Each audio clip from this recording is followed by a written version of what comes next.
In today's video, I am going to teach you how to calculate time duration between two dates. If you have ever had two dates in a spreadsheet and you needed to know how much time is between them, this method is quick and reliable. You can use it for tracking project timelines, calculating age, or understanding when something started versus when it ended. To get started, open your spreadsheet and locate the cells where your two dates are already entered. Usually, one date will be earlier and the other date will be later. For this example, we are going to work with three cells across: cell A2, cell B2, and cell C2. Take a moment to confirm that cell A2 and cell B2 contain valid date values. They should look like dates in your sheet, not plain text. If they are true date entries, your calculation will work smoothly. Now move your attention to cell C2. This is the cell where you want the result to appear, meaning where you want the time duration between the two dates. Click cell C2 once so that it becomes active. You should see a cursor or highlight box around the cell, indicating that you are ready to type. Once cell C2 is selected, you will enter a simple formula.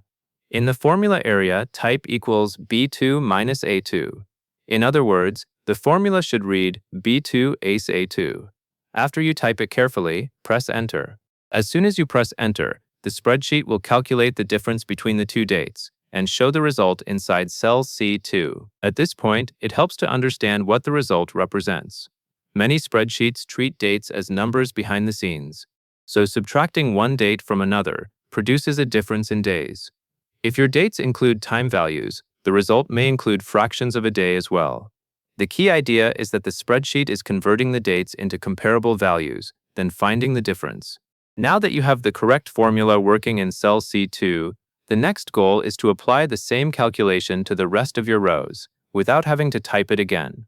This is where the fill handle comes in. After you see the calculated value in cell C2, look at the bottom right corner of that cell. You will notice a small square or handle there, often called the fill handle. Before you move it, make sure you have identified the area where you want results to populate. For example, if you have many dates listed down column A and matching dates listed down column B, you likely want the durations to appear in column C for each row. In most sheets, the formula pattern should be consistent, meaning the calculation will always be the value in the row of B minus the value in the same row of A. With that in mind, double-click the fill handle. Doing this tells the spreadsheet to automatically fill the formula down the column as far as there is data in the related cells. You may see the results appear in multiple cells in column C one by one, or very quickly, depending on your spreadsheet. This step matters because it saves time and reduces the chance of mistakes from retyping formulas. Finally, take a moment to review a couple of the filled results to ensure they look right. Look for the durations aligning with the correct rows.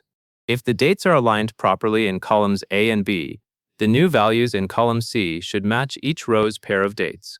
If anything looks off, it usually means the date values are not in the expected cells, or the data range is not set up consistently. That covers everything you need to know, and that is all there is to it.